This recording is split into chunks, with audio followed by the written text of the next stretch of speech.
Hello guys, welcome to learn e sport channel.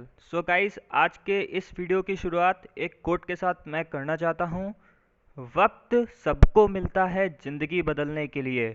वक्त सबको मिलता है ज़िंदगी बदलने के लिए, लेकिन ज़िंदगी दोबारा नहीं मिलती वक्त बदलने के लिए। सो गाइस, सिर्फ 2 मिनट लूँगा आपके और उसके बाद अपने सेशन को स्टार्ट करूँगा।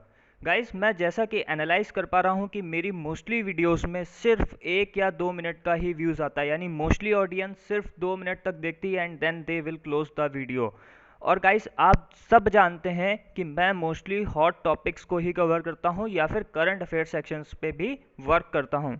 लेकिन जैसा कि अगर हम इस वीडियो की बात करें तो ये वीडियो है हमारे आत्मनिर्भर भारत अभियान के ऊपर। सो गाइस, आप सभी टैक्स पेयर्स हैं। आप सभी किसी ना किसी फॉर्म में, इनडायरेक्ट फॉर्म में, डायरेक्ट फॉर्म में टैक्स देते होंगे। आपने पीएम केयर्स फंड में भी पैसा दिया होगा, अपना दान योगदान दिया होगा। लेकिन आप एक चीज़ बताइए, क्या आपके लिए ये जानना ज़रूरी नहीं है कि आपने जो पैसा दिया है वो सरकार किस तरह उसका यूटिलाइज कर रही है? क्या वो पैसा सही हाथों में जा रहा है? क्या वो हमारे मजदूर भाइयों के हाथ तक वो पैसा पहुंच रहा है? कहीं गलत हाथों में तो वो पैसा नहीं पहुंच रहा। अगर आप इस देश के एक जिम्मेदार नागरिक हैं तो आपको ये पता होना चाहिए कि हमारी भारत सरकार या हमारे देश में किन किन मुद्दों पे इस टाइम चर्चा हो रही है और हमारी सरकार इस टाइम कोरोना से लड़ने के लिए किस प्रकार के कदम उठा रही है। सो गाइस, आपके लिए ये वीडियो देखना बहुत इम्पॉर्टेंट हो जाता है, क्योंकि इस वीडियो में या हमारी सारी सीरीज़ और लेक्चर्स में हम एक एक डेप्थ में एनालाइज कराते हैं कि हम क्या चीज़ों को डिस्कस कर रहे हैं जो हमारे इस टाइम भारत देश के हॉट टॉपिक्स हैं।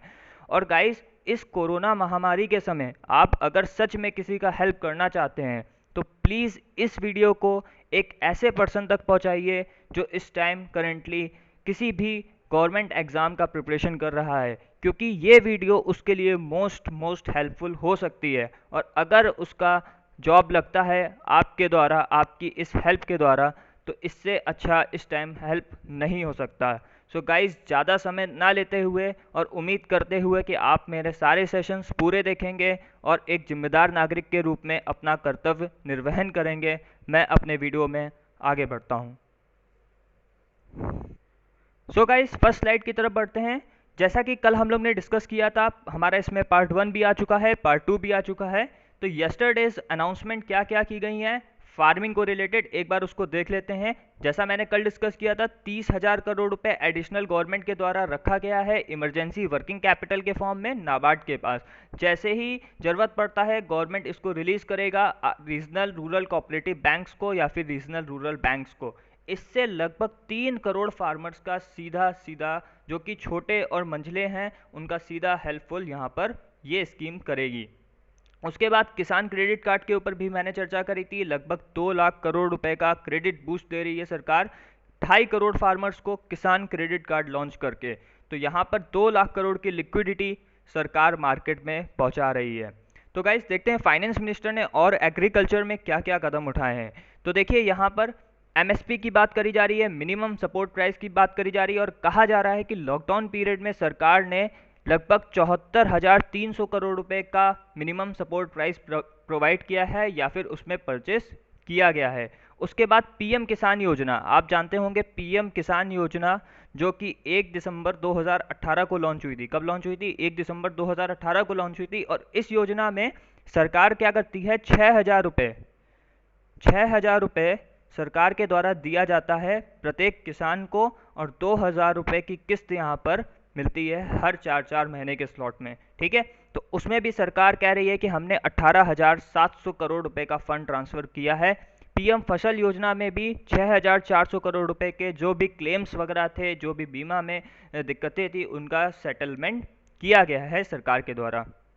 अब बात करते हैं एनिमल हस्बेंड्री। तो एनिमल हस्बेंड्री में सरकार के द्वारा क्या कदम उठाए जा रहे हैं? देखिए, कोरोना महामारी में लोगों के पास पैसे की कमी हो रही है और हो भी चुकी है। तो लगभग 20 से 25% हमारा जो मिल्क का प्रोडक्शन है वो रिड्यूस हो चुका है, या उसका हम बोल सकते हैं डिमांड जो है वो कम हो चुका है। ठीक है, अब लेकिन उसको बढ़ाने के लिए गवर्नमेंट एक इंटरेस्ट सबवेंशन स्कीम लेके आई है, जिसमें डेयरी कोऑपरेटिव्स को 2% का छूट मिलेगा अपनी इस ब्याज में। ठीक है, अगर वो लोन लेते हैं बैंक से तो 2% का एडिशनल उनको इंटरेस्ट सबवेंशन यहाँ पर दिया जाएगा। ठीक है गाइस, और इससे सरकार अनुमान लगा रही है लगभग 5,000 करोड़ रुपए का एडिशनल लिक्विडिटी फ्लो करेगा। अब देखिए ना, 2% अगर बचेगा तो उनके हाथ में ज़्यादा पैसा रहेगा, और इससे लगभग हमारे 2 करोड़ फार्मर्स को, जो कि एनिमल हस्बेंड्री या फिर पशु पालन के क्षेत्र से जुड़े हुए हैं, उनको सीधे तौर पर यहाँ सरकार फ़ायदा देना चाह रही है।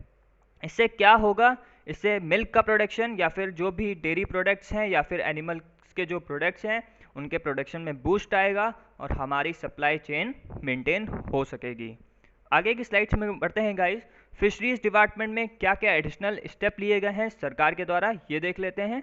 सबसे पहला तो SIP का फुल फॉर्म होगा यहाँ पर सैनिटरी इंपोर्ट परमिट्स। ठीक है, सैनिटरी इंपोर्ट परमिट्स जो कि श्रिम्प इंपोर्ट करने के लिए मंगाए जाते थे, उनकी वैलिडिटी को 3 महीने तक सरकार के द्वारा क्या कर दिया गया है? बढ़ा दिया गया है। ठीक है, उसके बाद condoned delay up to 1 month in arrival of brood stock consignment. सबसे पहले कॉन्डोन्ड मतलब क्या होता है, उसका इंग्लिश हिंदी में जो अर्थ है वो ये है कि जो चीज़ दूसरों के द्वारा गलत मानी जाती है उसको एक्सेप्ट कर लेना। तो ऐसा माना जा रहा था कि डिले हो रहा है, उसको भी सरकार 1 मंथ का डिले मतलब एक्सटेंड उसको करना चाह रही है। आगे बढ़ते हैं। उसके बाद क्वारंटाइन क्यूबिकल्स के जो कंसाइनमेंट थे जो कैंसिल हो चुके थे, उनको किसी भी एडिशनल चार्ज के बिना गवर्नमेंट ने फिर से रीबुकिंग उसकी क्या कर दी है? स्टार्ट कर दी है गाइस। ठीक है, और वेरिफिकेशन ऑफ डॉक्यूमेंट्स मतलब जो चीज़ें इंपोर्ट होती थी, और उनको NOC नो ऑब्जेक्शन सर्टिफिकेट इस क्वारंटाइन पीरियड में प्रोवाइड, जो कि 3 दिन होता था उसको बढ़ाकर कितना कर दिया है गाइस? 7 डेज कर दिया। यानी अब उनको 7 दिन के अंदर वो अपना NOC ग्रांट करा लेंगे, यानी 4 दिन का और मोहलत उनको दिया गया है। ठीक है, अब देखिए दूसरा पॉइंट लिखा है लगभग 242 श्रिम्प हैचरीज, जहां पर श्रिम्प हैच की जाएंगी, और जो नॉपली रियरिंग हैचरीज हैं उनकी एक्सपायरी 31 मार्च को ख़त्म हो रही थी, तो सरकार ने इसको भी 3 महीने तक बढ़ा दिया। देखिए कहीं ना कहीं सरकार सपोर्ट कर रही है फिशरीज डिपार्टमेंट को, क्योंकि अभी वो पॉसिबल नहीं है कि अपने रजिस्ट्रेशंस को रिन्यू करा सके, उनके पास पैसा नहीं है। तो इस चीज़ को सरकार ने 3 महीने तक और बढ़ा दिया है। उसके बाद मैराइन कैप्चर फिशरीज और एक्वाकल्चर को भी यहाँ पर सरकार ने कवर किया है इनलैंड फिशरीज ऑपरेशंस में। तो ये सारे स्टेप्स गवर्नमेंट फिशरीज में भी उठा रही है, और भी आगे हम फिशरीज डिपार्टमेंट के बारे में बात करेंगे। अब बात करते हैं एग्रीकल्चर में। तो एग्रीकल्चर में आप जानते हैं कि सबसे ज़्यादा जो इस टाइम नीड है वो है इंफ्रास्ट्रक्चर, लॉजिस्टिक और कैपेसिटी बिल्डिंग की। 3 चीज़ों की हमें बहुत ज़्यादा यहाँ पर हमें उनको मजबूत बनाना है, जो कि इंफ्रास्ट्रक्चर है, लॉजिस्टिक है, या फिर कैपेसिटी उनकी कैसे बिल्ड करना है। तो इसके लिए देखते हैं सरकार क्या कर रही है। 1 लाख करोड़ का एग्री इंफ्रास्ट्रक्चर फंड गवर्नमेंट के द्वारा बनाया गया है। ठीक है, farm gate infrastructure for farmers.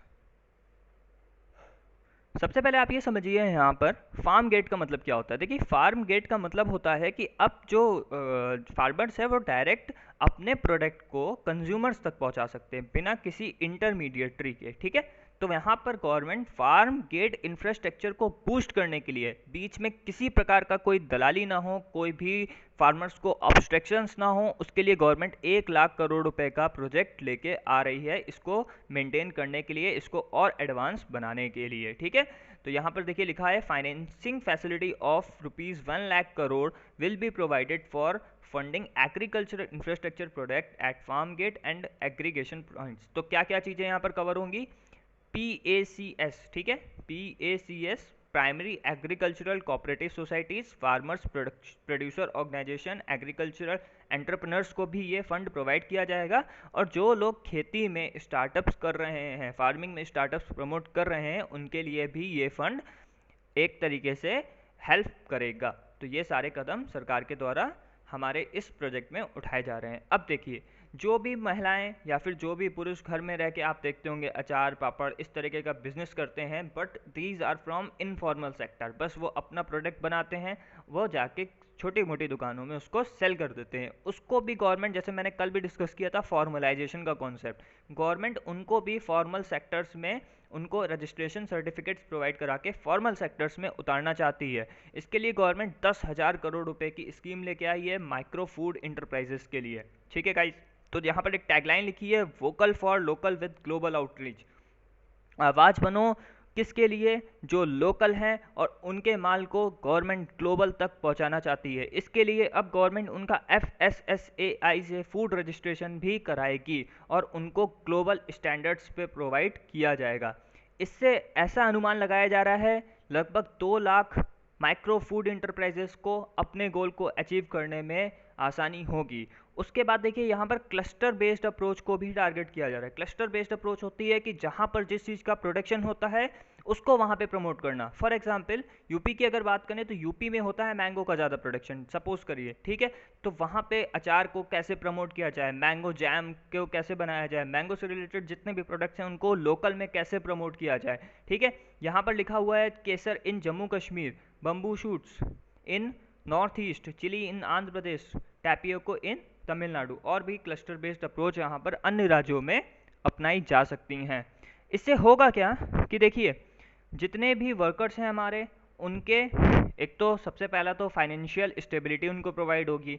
उनको हम रिटेल मार्केट से जोड़ सकते हैं। अभी तक जो अपना माल बेचने में सहूलियत नहीं ले पाते थे उनको हम रिटेल मार्केट्स तक उनके माल को पहुंचाया जा सकता है और अल्टीमेटली उनके हेल्थ और सेफ्टी स्टैंडर्ड्स में भी, उनके लिविंग स्टैंडर्ड्स में भी इम्प्रूवमेंट गवर्नमेंट करना चाहती है। और उसके बाद गवर्नमेंट का एक और यहाँ पर व्यू है कि वो उनको एक्सपोर्ट करना चाहती है, उन प्रोडक्ट को ग्लोबल चेन में प्रोवाइड करना चाहती है। आप विश्वास नहीं मानेंगे, मैं एक आर्टिकल पढ़ा था, वहाँ पर लिखा था वियतनाम कंट्री में इंडियन अचार्स का इतना डिमांड है कि वहाँ पर सप्लाई नहीं प्रोवाइड हो पाता है।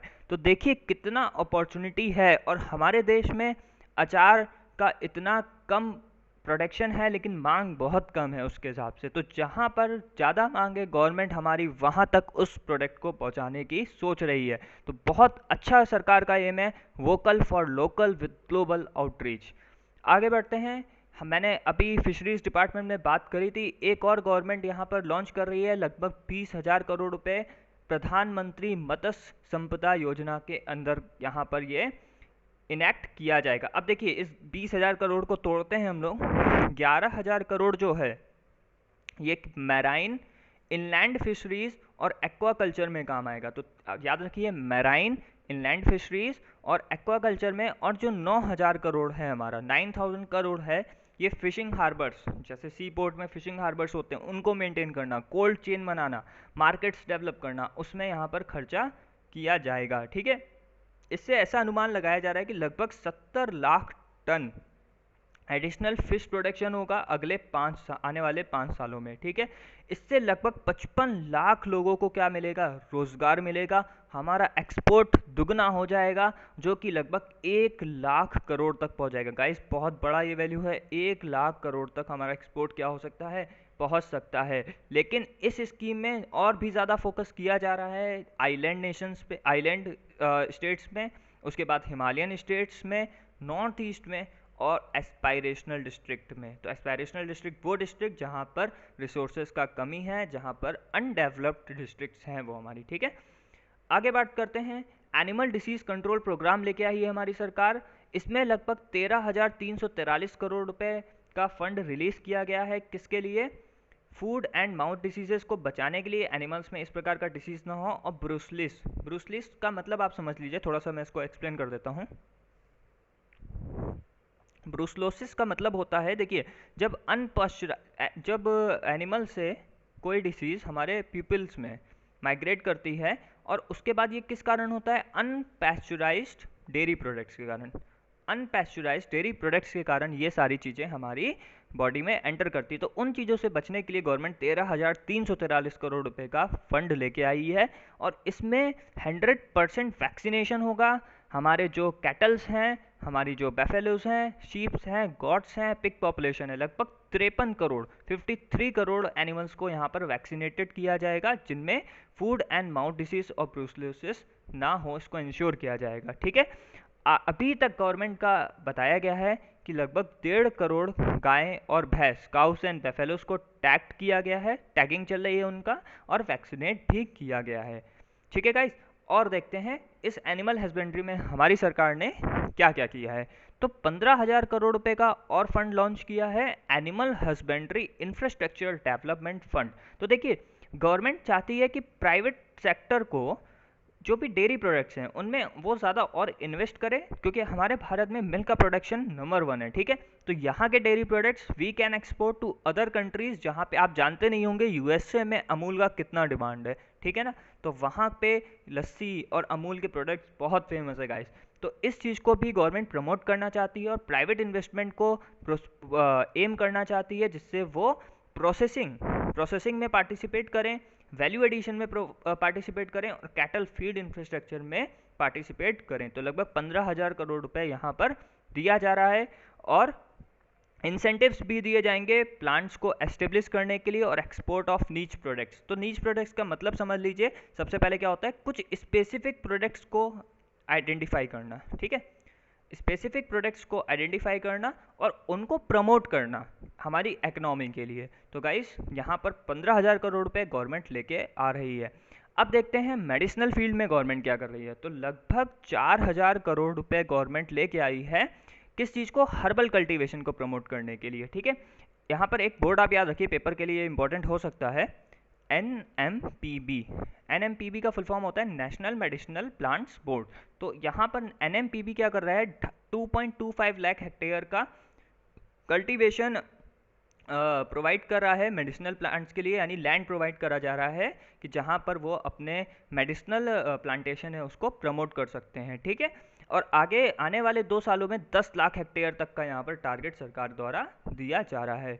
इससे 5,000 करोड़ रुपए का अनुमान लगाया जा रहा है कि इनकम जनरेशन फार्मर्स को होगा। ठीक है, उसके बाद मंडीज को भी डेवलप किया जा रहा है, क्योंकि ये प्लांट्स मेडिसिनल प्लांट्स बनेंगे। मेडिसिनल प्लांट्स का आप मतलब समझिए ना, जैसे आंवला हो गया, ठीक है, अश्वगंधा हो गया, ठीक है, ये सारे हमारे क्या है, मेडिसिनल प्लांट्स में आते हैं। ठीक है, उसके बाद बहुत इंपॉर्टेंट एक गवर्नमेंट काम कर रही है कि गंगा जो कॉरिडोर है, ठीक है ना, गंगा नदी का जो कॉरिडोर है वो काफ़ी फर्टाइल है, तो वहाँ पर भी गवर्नमेंट मेडिसिनल प्लांटेशन करना स्टार्ट कर रही है और लगभग 800 हेक्टेयर ज़मीन पर ये प्रमोट किया जा रहा है। ठीक है, तो ये बहुत एक एस्पायरिंग गवर्नमेंट का स्कीम है, लेके आ रही है।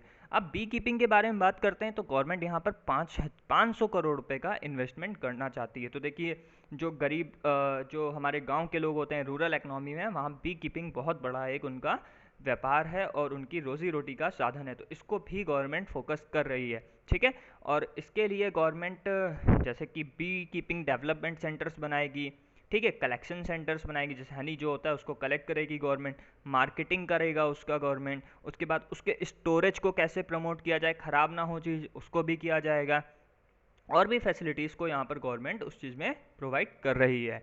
ठीक है, उसके बाद वुमेन्स को भी यहाँ पर पार्टिसिपेट करने का मौका सरकार के द्वारा दिया गया है बी कीपिंग इनिशिएटिव्स में। ठीक है, और बी ब्रीडर्स को भी डेवलप करेगी हमारी आने वाली सरकार। तो लगभग 2 लाख बी कीपर्स को इससे फ़ायदा होगा और हमारे कंज्यूमर्स को क्वालिटी हनी मिलेगा। फिर से मैं बोलना चाहूँगा कि हनी का भी डिमांड काफ़ी ज़्यादा है और देशों में इंडिया के प्रोडक्ट्स का, तो बहुत ज़रूरी है कि एक्सपोर्ट पार्ट में हम इसको प्रमोट कर सकते हैं। आगे बात करते हैं, 500 करोड़ रुपए गवर्नमेंट और लेके आई है फ्रॉम टॉप टू टोटल। तो टॉप का मतलब क्या होता है आप समझ लीजिए, टोमेटो, ओनियन एंड पोटैटो। तो यहाँ पर देखिए, यहाँ पे लिखा है कि ऑपरेशन ग्रीन जो आया था उसको गवर्नमेंट एक्सटेंड कर रही है tomato, onion, potato to all fruits and vegetables, यानी टोटल सारी चीज़ों में अब हमारा ऑपरेशन ग्रीन यहाँ पर एप्लीकेबल होगा। तो गवर्नमेंट 50% का सब्सिडी भी देगी ट्रांसपोर्टेशन में और 50% का सब्सिडी देगी हमारा स्टोरेज और कोल्ड स्टोरेज में। ये जो प्रोजेक्ट है लगभग 6 मंथ्स के लिए पायलट फॉर्म में चलेगा, यानी पायलट प्रोजेक्ट है हमारा, और उसके बाद इसको क्या किया जाएगा, अगर इसके बेनिफिट्स अच्छे आएँ, इसके एक्सपेक्टेड रिजल्ट्स अच्छे आएँ, तो ये इसको एक्सटेंड किया जाएगा, जिससे realization of farmers, reduced wastage, affordability of products for consumers को प्रमोट किया जा सके। ओके गाइस, आगे बढ़ते हैं। तो देखिए, कल जैसे मैंने पार्ट 2 में डिस्कस किया था कि गवर्नमेंट ने एसेंशियल कमोडिटीज़ एक्ट 1955 को क्या करा है, चेंज किया है। यहाँ पर कुछ चेंजमेंट लेके आई है गवर्नमेंट। सबसे पहला तो है प्राइस रियलाइजेशन को गवर्नमेंट अब प्रमोट करेगी, बेटर प्राइस रियलाइजेशन होगा। इसका मतलब समझिए कि सपोज करिए किसी हमारे किसान भाई का मान लीजिए गेहूँ ले लेते हैं, तो 10 रुपये पर केजी गेहूँ अगर उसका बिकता है, बट वो टारगेट करके चल रहा था 15, तो वो टारगेटेड प्राइस 15 ही रखेगा अपना मार्केट में। उसके बाद जो भी डीलर है उसको रियलाइज़ करेगा प्राइस को, और उसको कम ज़्यादा वहाँ पर डीलिंग वहाँ पर परफॉर्म होगी। That is known as price realization. ठीक है, तो मतलब हुआ क्या, उसको हायर लिस्ट करेगा।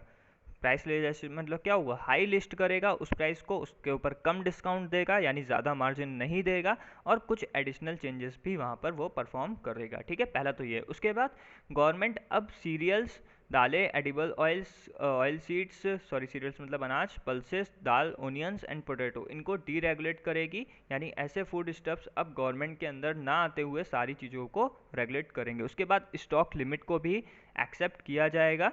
नेशनल कैलेमिटीज, फैमाइन और उसके प्राइसेस को भी कंट्रोल में देखा जाएगा। तो गवर्नमेंट ने एसेंशियल कमोडिटीज़ एक्ट को अमेंड किया। इसके ऊपर मैं एक कंप्लीट वीडियो सेशन लेके आऊँगा जो कि बहुत इंपॉर्टेंट है आपके पेपर के लिए। और आगे बात करते हैं कि एग्रीकल्चर के क्षेत्र में गवर्नमेंट और क्या क्या कर रही है। तो देखिए, अब सबसे इम्पोर्टेंट बात कि फार्मर्स के पास कंप्लीट चॉइस रहेगा, वो अपने प्रोडक्ट को कहीं पे भी सेल करें। There will be no restrictions for their selling. ठीक है, तो वो एडिक्वेट चॉइस बना सकते हैं कहाँ पर उनको अपना प्रोडक्ट सेल करना है। उसके बाद यहाँ पर स्टेट बैरियर को भी हटा दिया गया है। आप एक स्टेट से दूसरे स्टेट में भी अपना प्रोडक्ट सेल कर सकते हैं।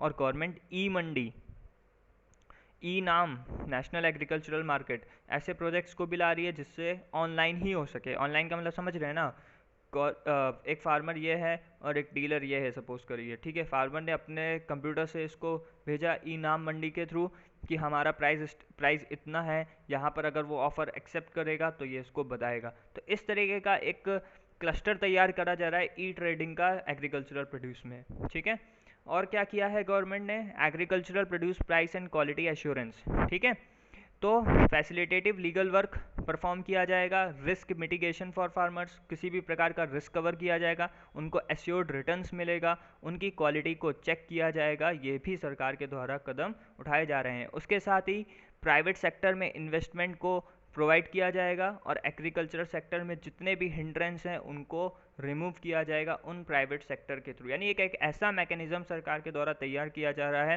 जिसमें फार्मर्स को किसी भी प्रकार का समस्या आता है तो उसमें प्राइवेट सेक्टर इन्वेस्टमेंट होगा, और वो उनका हेल्प करेंगे कि हाउ दे विल। आप देखते होंगे डीडी किसान एक आता है ना, तो वहाँ पर तो सरकार उनको बताती है कैसे कब किस टाइम पे आपको खरीफ लगाना है, कब किस टाइम पे रबी लगाना है, कौन सा केमिकल यूज़ करना है, कौन सा फर्टिलाइज़र यूज़ करना है। अब यहाँ पर ये सारी चीज़ों को प्राइवेट इन्वेस्टमेंट में जोड़ा जाएगा। ठीक है guys, so guys this will be the last slide of part 3। Thank you very much guys, hope करता हूँ कि आपको ये वीडियो अच्छा लगेगा।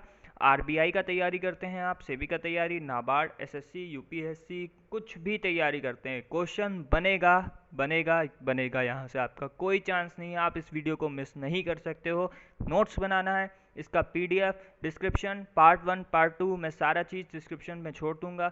और गाइज अगर आपको ये वीडियो अच्छा लगा हो तो प्लीज़ इसको किसी एक पर्सन को तो शेयर करिए, आपका जिम्मेदारी बनता है। ठीक है guys, God bless you, bye.